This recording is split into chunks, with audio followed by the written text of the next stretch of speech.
¿Qué tal, amigos? Mi nombre es Ricardo Vázquez Kunz y este es su programa Pulso Parlamentario por Congreso Televisión y Radio Congreso. Hoy día tenemos un programa muy interesante. Estará con nosotros la congresista de Fuerza Popular, Patricia Donaire. Ella es la coordinadora del Grupo de Trabajo de la Reforma Electoral, cuya discusión en la Comisión de Constitución se verá este martes. Nos hablará sobre la cuota de género, sobre el financiamiento de los partidos políticos, sobre las elecciones internas, en fin, sobre una serie de temas que tienen que ver con partidos y reforma electoral. Vamos a una pausa y regresamos con lo anunciado.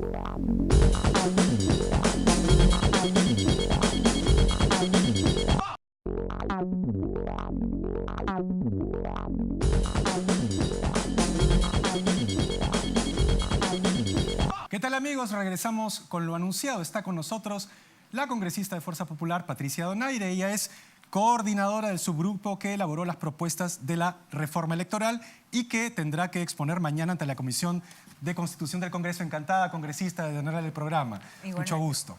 Congresista, mañana es el día D para usted. Tiene que exponer una serie, digamos, de propuestas para reforma electoral. Como nunca se ve en el ambiente que hay una gran expectativa por este tema, cuando generalmente estos son temas muy técnicos, de perfil bajo, o que solamente de alguna manera explosionan previo a una justa electoral. No es este el caso. ¿A qué cree usted que se debe esta expectativa por la reforma electoral que usted está proponiendo? Primeramente decir que mañana es un día importante, no solo para mí, sino para todos aquellos que hemos trabajado dentro del grupo de reforma electoral. Ha sido un esfuerzo multipartidario muy importante. Estamos congresistas de las diferentes bancadas representados y la mayoría de acuerdos, casi en un 98%, han sido por unanimidad y siempre ha habido una armonía entre todos los congresistas. Y la verdad que es significativo que haya una expectativa grande por parte de la ciudadanía, por parte de la prensa misma, por parte de todos los grupos parlamentarios y de las asociaciones civiles que han seguido desde el principio el trabajo de 8 meses que hemos realizado.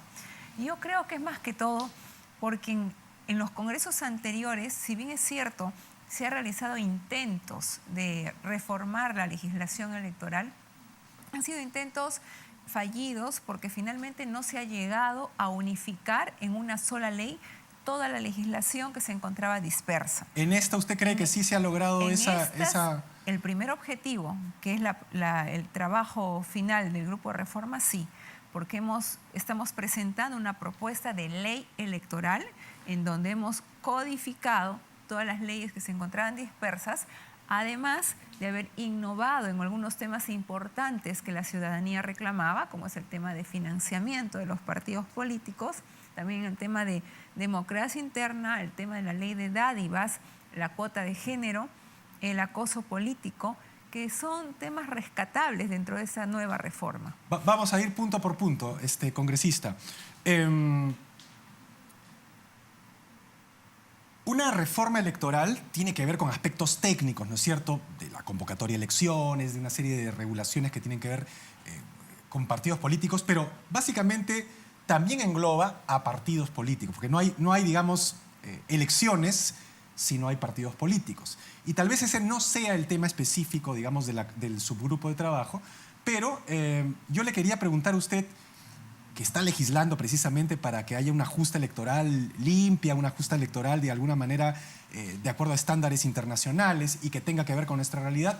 ¿Por qué cree usted que los partidos políticos actualmente ya no representan a la ciudadanía como antes? Porque creo que si vamos al origen del problema, si entendemos por qué pasan ciertas cosas, nos va a ser más fácil darle solución. ¿Por qué cree usted que hemos llegado a esta crisis de los partidos políticos como, digamos, faltos de representación o de conexión con la ciudadanía? Bueno, han habido grandes errores que han cometido más que los partidos, yo creo que aquellos que los han representado. Lamentablemente la política ha pasado de ser una política de partidos a una política de caudillos. Y la ciudadanía, cuando vota, no vota por el partido, vota por la persona que se expone públicamente como candidato. Entonces, no hay una conciencia de acercamiento a una agrupación política por una ideología, sino por una propuesta mediática de campaña. Y eso es lo que estamos tratando de cambiar. Es difícil que las leyes cambien a la mentalidad de la gente, pero hay que iniciar un camino. Yo estoy en política prácticamente desde que nací. Tengo una familia política de formación y mi primer discurso político fue a los 11 años. Entonces, he vivido una vida política en un movimiento regional en donde había un fundamento doctrinario alrededor del cual los ciudadanos se congregaban o ponían su fe. Yo quiero ser regionalista porque este movimiento me plantea la descentralización del país auténtica y donde Loreto por fin va a ser escuchado. O a nivel nacional puede ser otro tipo, digamos, de expectativa. Exacto, te estoy poniendo mi ejemplo personal como para que la ciudadanía entienda.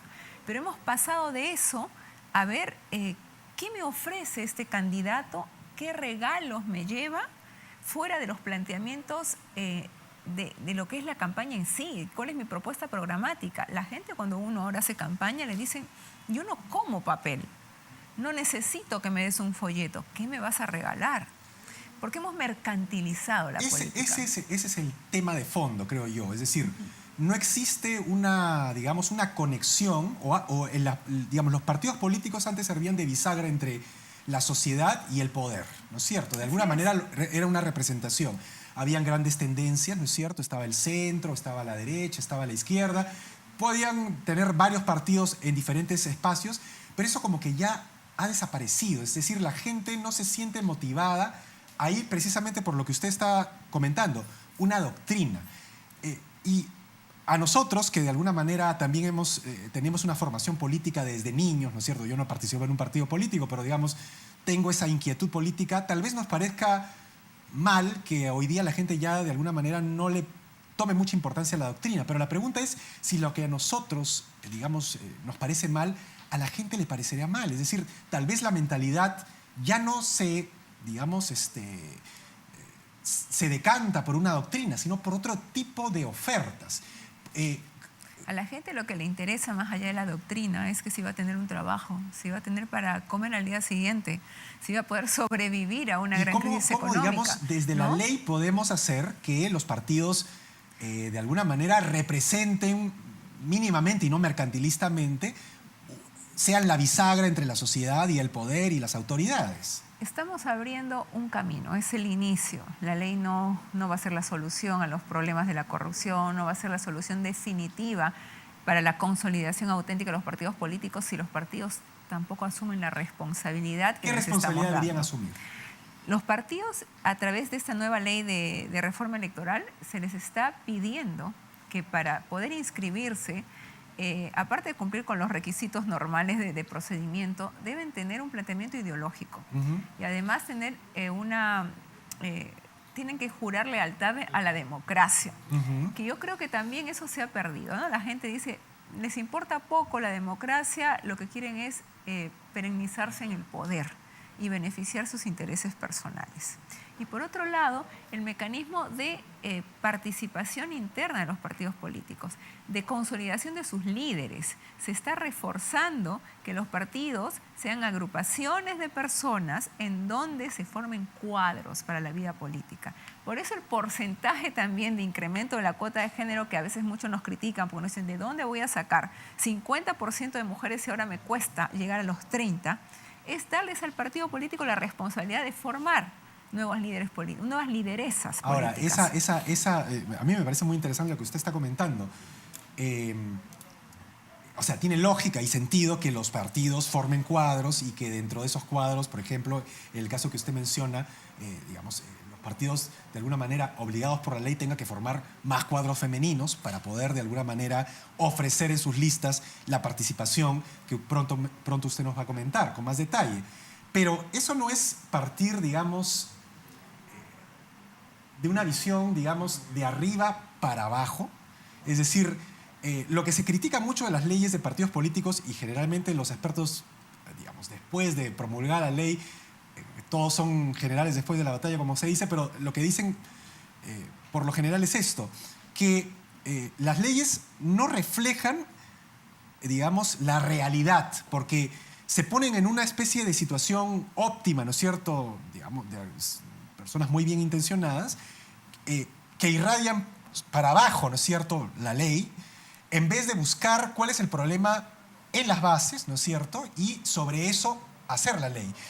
¿Qué, digamos, diferencia hay entre sus propuestas y las propuestas que con muy buenas intenciones seguramente han hecho sus predecesores y han fabricado leyes que al final han terminado fracasando? Precisamente porque se les dice que ellos han empezado de arriba para abajo, no han visto la realidad interna, ¿no es cierto?, y sobre eso han legislado. La diferencia fundamental es que nosotros hemos legislado con todos, con la participación de los actores políticos en sí, que son los representantes de los partidos políticos. Hemos invitado a todos ellos para escuchar su punto de vista desde la actividad partidaria en sí. Hemos trabajado con la sociedad civil, hemos trabajado también con los aportes que han llegado de la gente en general. Hemos estado también en la universidad escuchando a los jóvenes y también nosotros mismos como representantes de partidos políticos. Es decir, hemos tenido una visión mucho más amplia, porque normalmente se dice eso: ustedes legislan desde el escritorio sin escuchar a los verdaderos actores de la vida política. Claro, es una especie de legislación técnica, y eso es lo pero que nos diferencia, porque es una ley que se hace también por políticos, por técnicos, desde el punto de vista de los que nos han acompañado en la asesoría y también de muchos congresistas que tienen experiencia en el tema.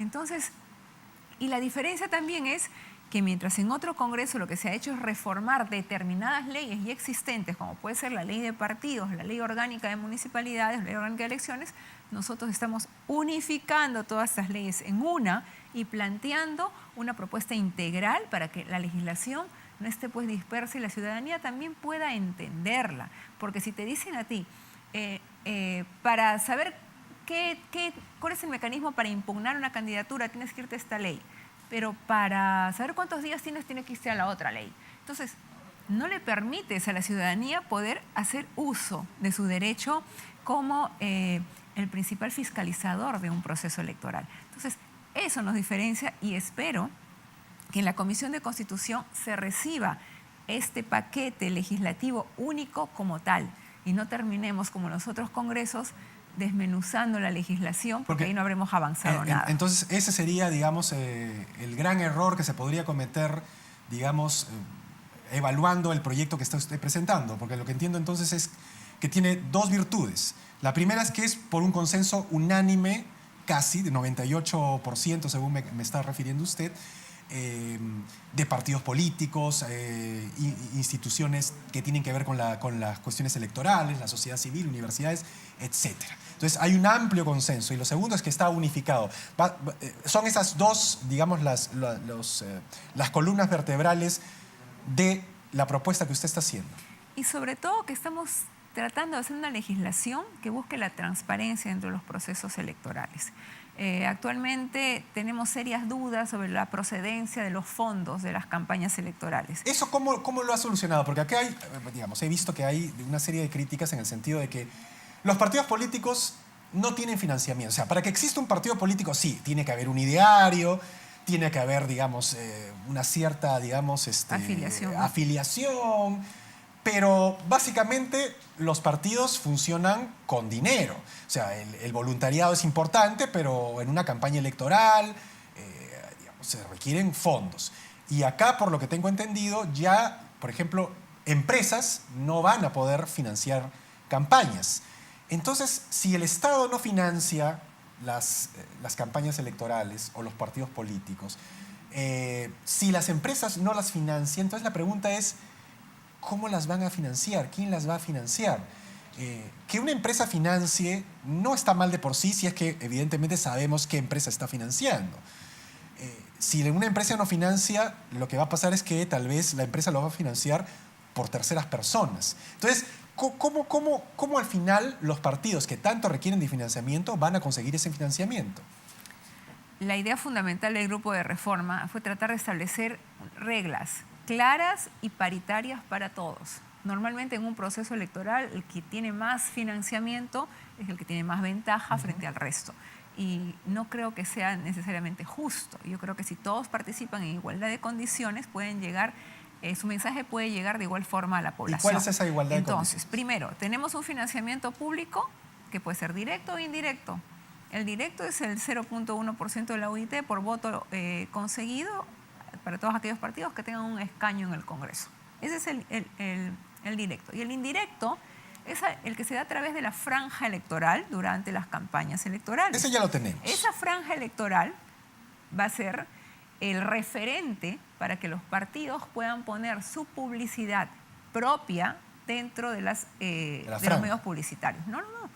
Si en la franja me dan 45 minutos, yo como partido con mi propio dinero no podré gastar más de esos 45 minutos que me da la franja dentro de un espacio publicitario. Entonces estamos equiparando los topes de gastos, digamos, en el tema de publicidad. Pero eso significa que, digamos, el partido que tiene los fondos para, digamos, hacer esos 45 minutos los puede hacer, pero el que no los tiene no los va a poder hacer solamente a través de la franja. De todas maneras, no a través de la franja. Uno es la franja, que son los 45. Pero si yo aparte de la franja quiero contratar una publicidad en algún canal de televisión, en alguna radio, no va a poder ser. Mi referente va a ser la franja. Exacto. Pero para eso necesito los fondos para contratar. Bueno, para los fondos están los aportes de las personas naturales, que pueden ser hasta 200 UIT por persona natural identificada, y bancarizado a partir de una OIT.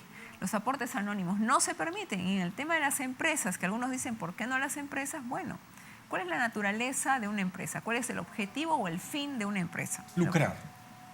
Entonces, ¿qué lucro voy a obtener yo aportando a la campaña política de un partido? ¿Qué pienso obtener a cambio? Esa es la pregunta que me hago yo. Entonces, si voy a pensar que por aportar a este partido, después que resulte ganador, me voy a resultar beneficiado con obras, con contrataciones, no me parece que sea precisamente una apuesta muy positiva, ¿no? Depende de si es, digamos, transparente o no, porque efectivamente la prioridad uno de las empresas es lucrar, ¿no es cierto? Partamos de esa premisa. Pero también pueden ser consideraciones políticas. Por ejemplo, yo no estoy de acuerdo con determinado sistema político de un candidato X, porque va a afectar no a mi empresa, sino a la mayoría de las empresas. Entonces, como gerente de empresa, también es una persona natural y aporta como persona natural a dicho partido porque no quieres que gane la ideología Z. Ahí las puertas están abiertas, no se está cerrando el pase a los aportes, pero lo que yo digo que hay que tratar de dejar lo más claro y lo más transparente el tema de financiamiento. ¿Por qué dejar la duda de que esta empresa lo hace con la condición de obtener una contratación? Como lo hemos visto ahora, estamos en pleno tema Odebrecht. ¿Y a quién no le afecta que eso haya pasado en el país?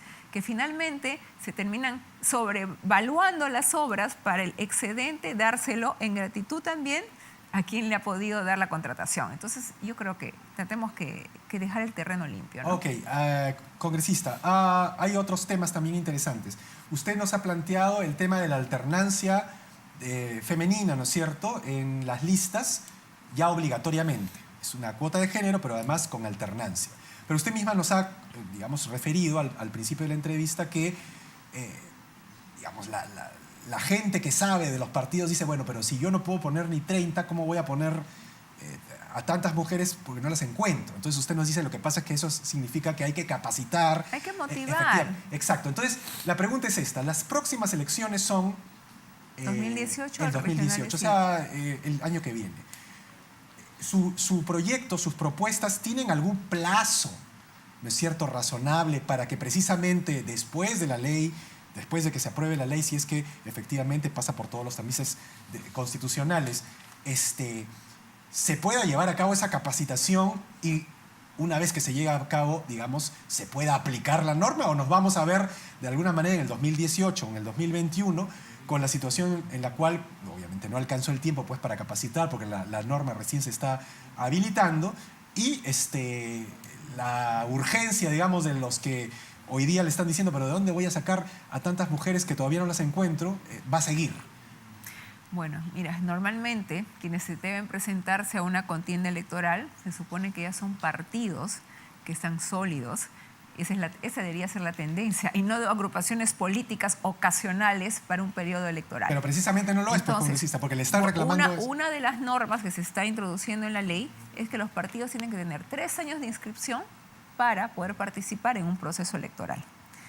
Este plazo de los 3 años y el requisito del 4% de firmas que no hemos cambiado, hemos mantenido igual, hemos puesto una disposición transitoria que no se aplique para aquellos partidos que ya han empezado su proceso de inscripción. Ya. Entonces, ellos van a estar exentos de esta responsabilidad inicial, solamente en cuanto al término de firmas y luego en cuanto al periodo de inscripción. Pero después, en cuanto a la cuota de género, van a tener que cumplirla. Todas las demás normativas sí se les aplica.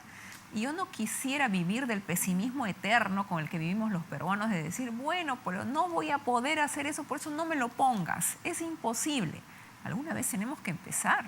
Yo creo que sí estamos en condiciones. Si somos capaces de recolectar 50.000 firmas en una semana, como lo hizo la Asociación Transparencia para apoyar un informe, ¿por qué no vamos a ser capaces de conseguir no solamente firmas, sino la posibilidad de incentivar la participación de mayor mujeres y hombres en la política? Porque esta alternancia es hombres y mujeres, ¿no es cierto?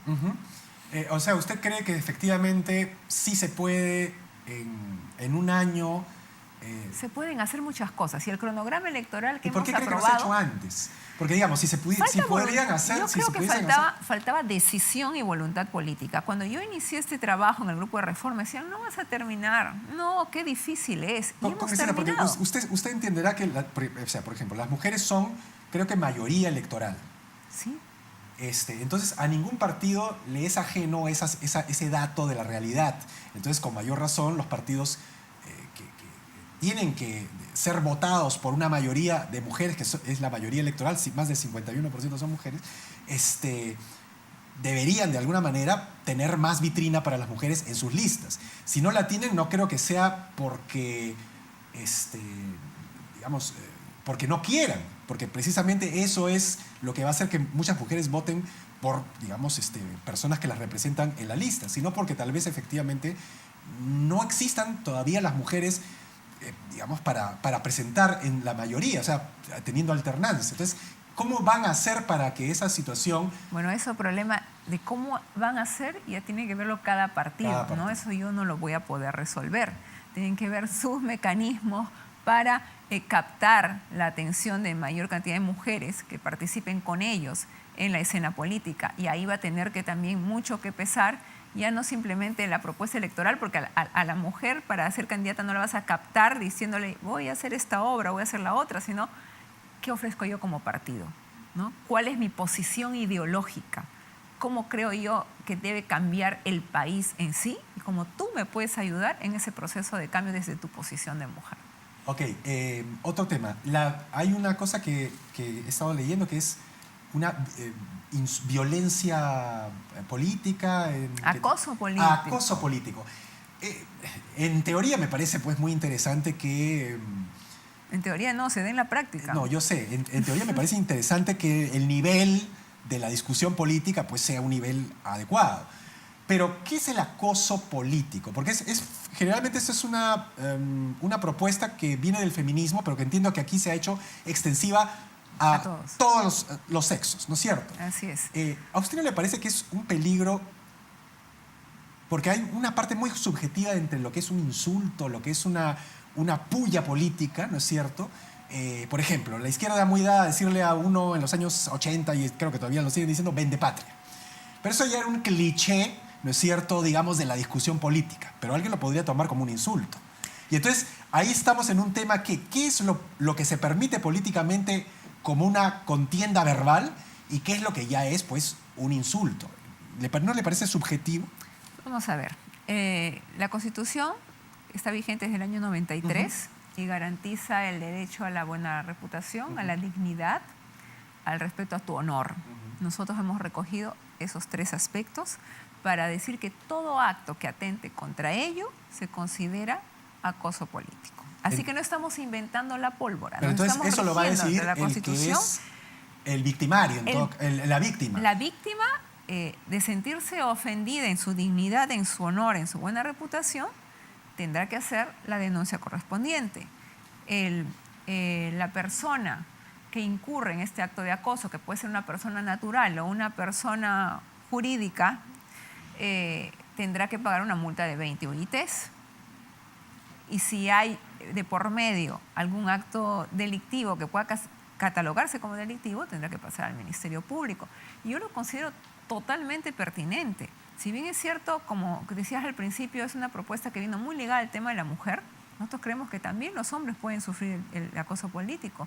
Y acá es bueno rescatar que es un proyecto que ha venido del Frente Amplio y también de la Asociación Flora Tristán, que nos ha dado pie para poder hacer esta precisión dentro de la ley electoral. A todos nos pasa durante las campañas, las redes sociales, en las mismas radios, los propios adversarios o los no adversarios, valiéndose de terceros, sueltan infamias y difamaciones que son muy fuertes. Yo creo que tenemos que protegernos. Para eso existe la ley de, digamos, penal, ¿no? O sea, por eso, yo me siento difamado, me han dicho algo falso, voy y recurro a la justicia. De ahí te digo que la consecuencia del acoso puede ser ir al Ministerio Público en el supuesto que haya un hecho de esta naturaleza. A mí lo que me preocupaba era la libertad de expresión, porque claro, en una discusión política es bien difícil a veces saber cuál es el límite entre la puya política y propiamente alguien que, bueno, se siente ofendido por esa puya. Entonces, digo, me están acosando políticamente, ya nadie me puede criticar, ya nadie me puede decir nada. Ponte en el supuesto que no lo hubiéramos colocado.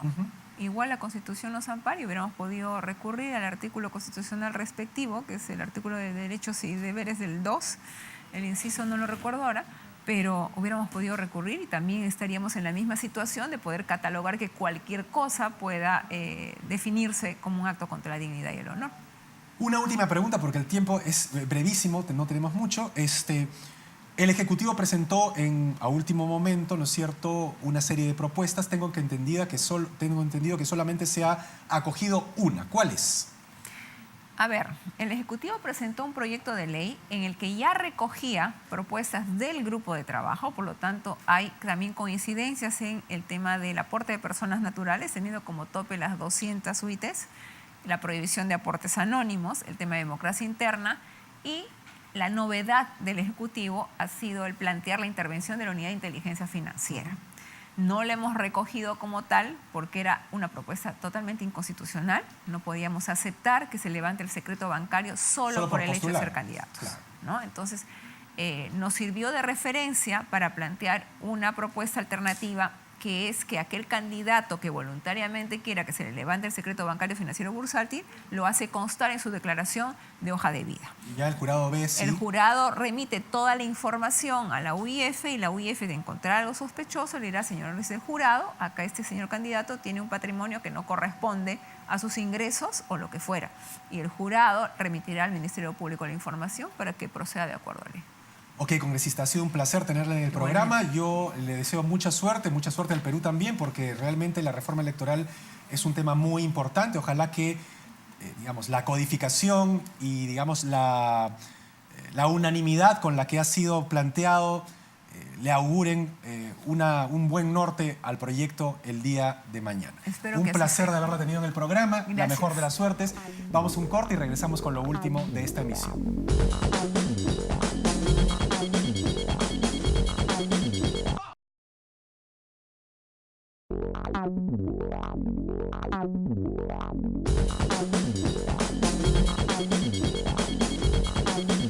Bien, amigos, no hay tiempo para más. Muchas gracias a todos aquellos amigos que han participado en las redes sociales, y conmigo será hasta una siguiente emisión de Pulso Parlamentario por Congreso Televisión y Radio Congreso.